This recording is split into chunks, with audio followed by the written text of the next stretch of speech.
I got sucked into a Mark Ritson article as usual. So what can you do? It just gets better and better. I can't help it. And so I don't hear that sound because I don't have it turned on. What can you do? There you go.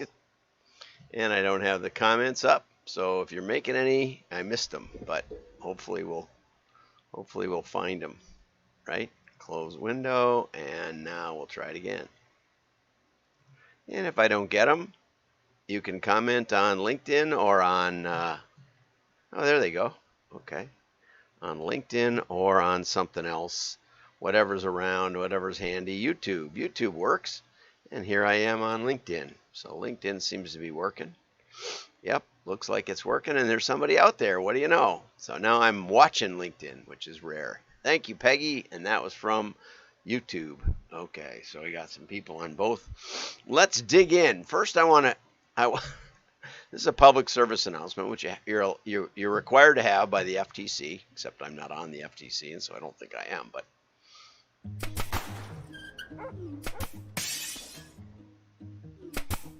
this guy's shooting things with his phone. Mom's whoops.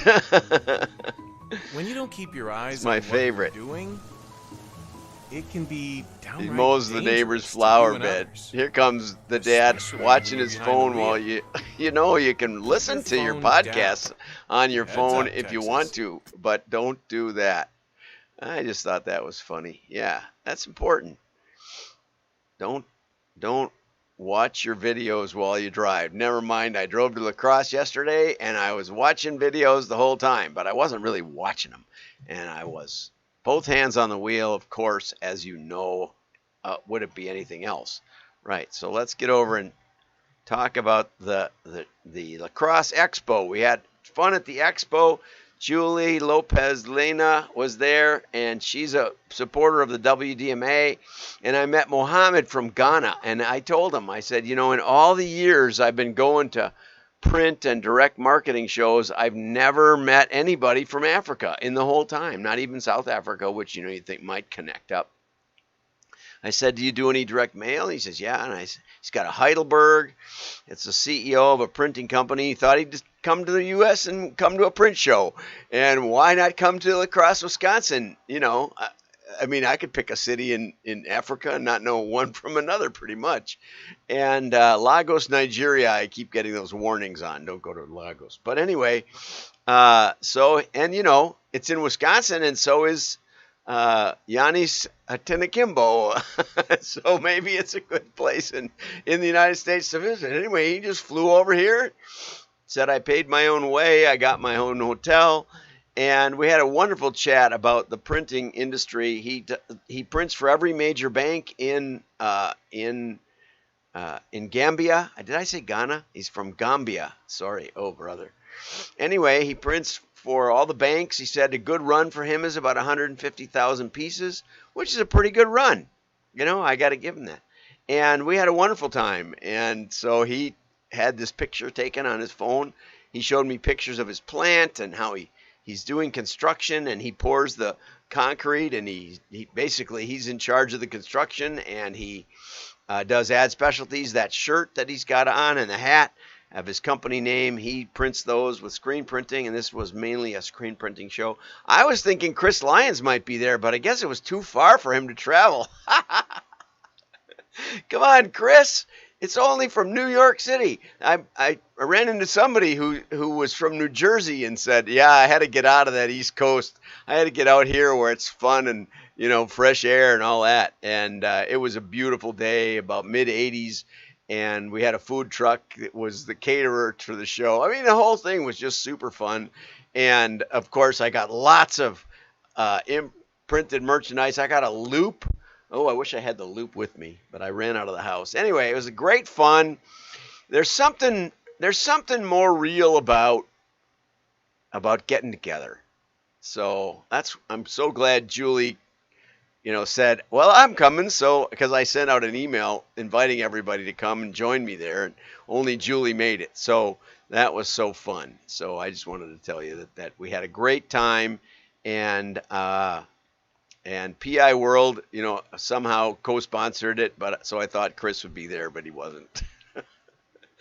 Here's an article about promotional printing in Cardiff, which I thought was, what do I know about Cardiff and British printing and British promotional items? Not really much of anything. So I really appreciate Minuteman Press highlighting direct mail with promotional printing images on it. Here's a great article by Henry DeVries. I've been trying to cover it all week, but a lot has been going on. So how to reach the C-suite audience with direct mail. There's a couple of really good points here. You can attract high-paying clients by marketing with a book and a speech, and I've done that. I send out the book, and sometimes I used to send out cassettes, VHS cassettes to clients before we had the internet. I would do a little pitch for them. I saw that on a PBS special. Direct mail helps a brand break through digital clutter. So, why not use it to market to C-suite executives, especially in your area?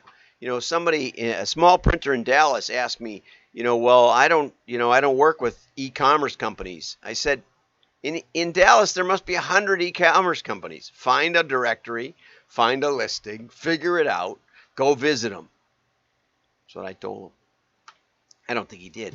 I think he might be in a minute. No, I don't think he was a Minuteman Press. He was something else. But, one of those kind of presses. Might have been Minuteman.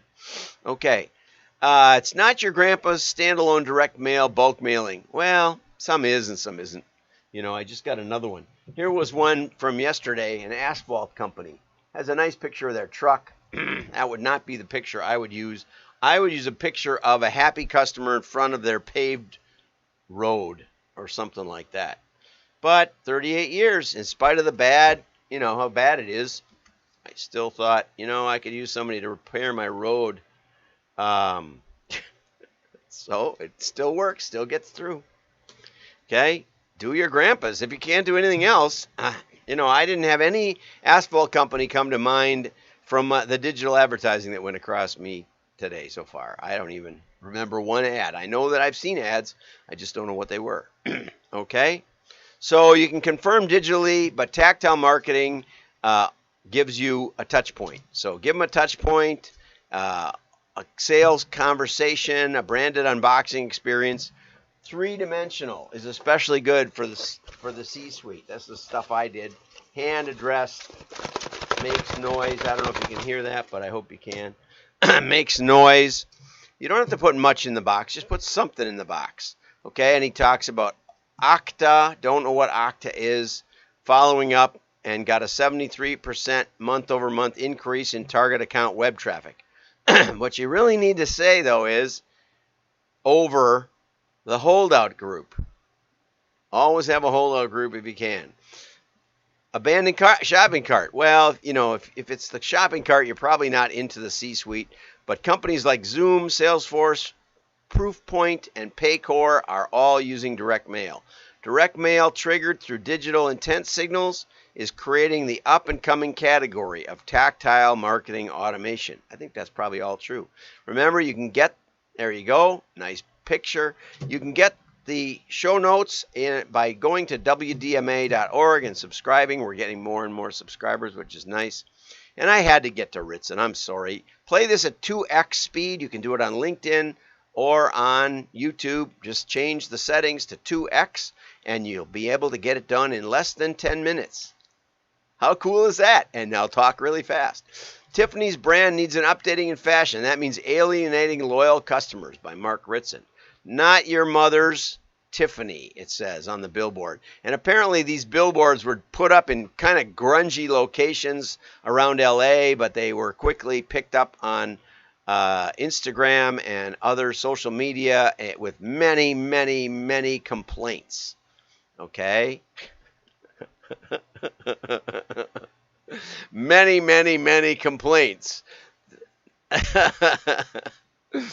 Things like a mix of confusion and anger, disgusting, disrespectful, horrible, and vulgar. And I agree with all of that. The ageist tone, too. Older Tiffany clients, this is the greatest part.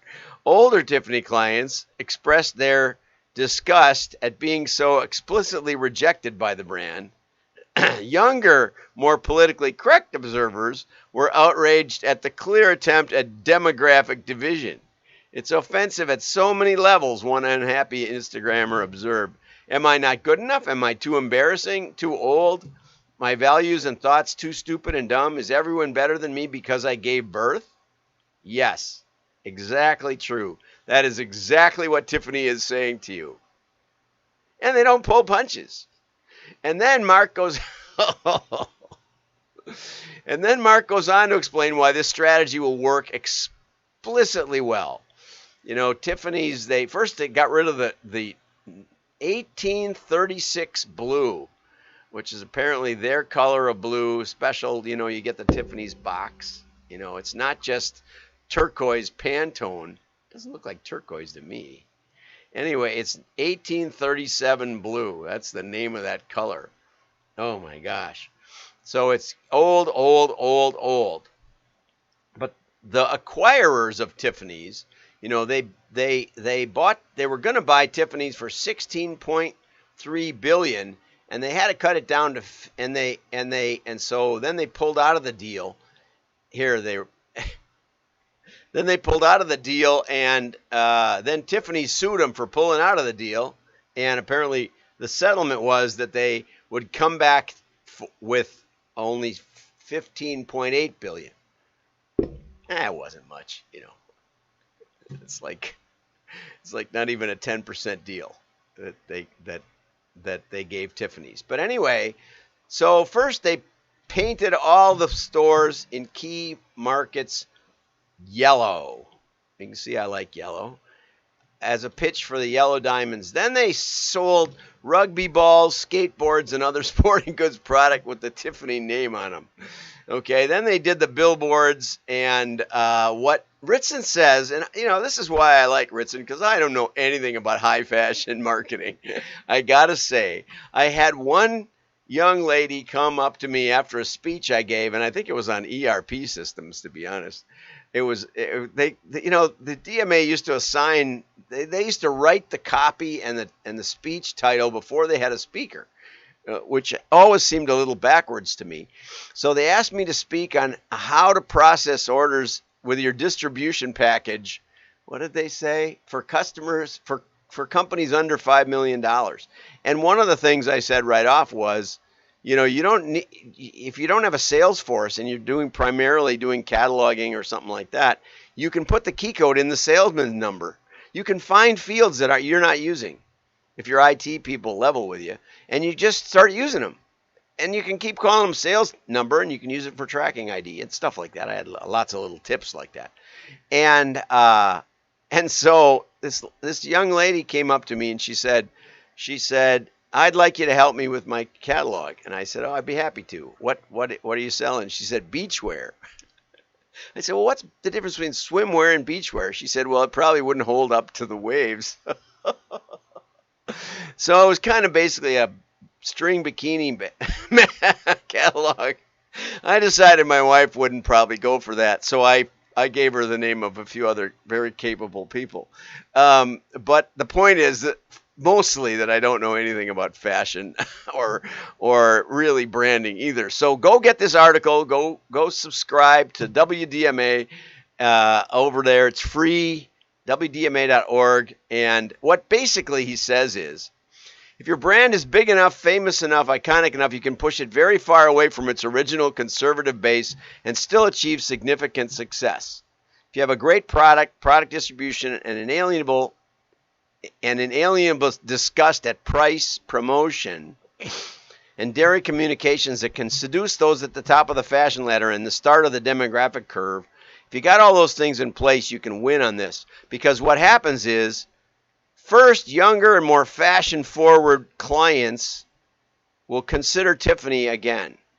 And when they do that, the older existing clients will want to look young and trendy and go back to Tiffany's, no matter how disgusted they are about that you're basic. You know, you've been to restaurants in New York City where, you know, they're very famous, and you walk in and, oh, you again, or I hope you don't want a table this evening. And, with their fake accents, they're all actors in there.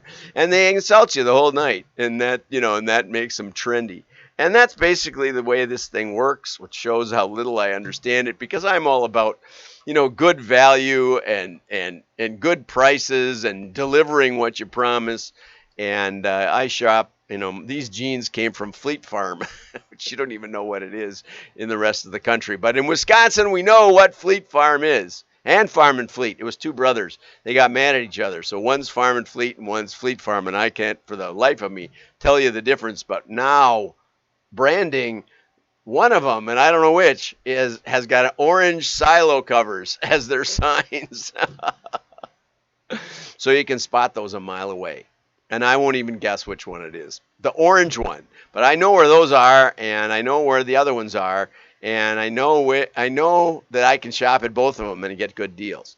So that's where I go. So don't listen. Listen to Mark Ritson if you're on brand, and go register and get the rest of the article, because it's really worth the 13-minute read, which made me late for today's show. Have a great day. Like and share. Your friends will know you're smart. Oh, and mark the date, August 5th in Minneapolis. We're still working on the venue, but we're going to have it at 6 p.m. no matter what, somewhere around Minneapolis probably. We're thinking Mankato. I guess there's some good bars out there, some pubs. We're looking for a pub, something quiet, not a sports bar, not something crazy, not something with a girl like this. Girls like this running around. No, we're looking for a bar full of old guys, maybe, with funny hats from Ireland. Have a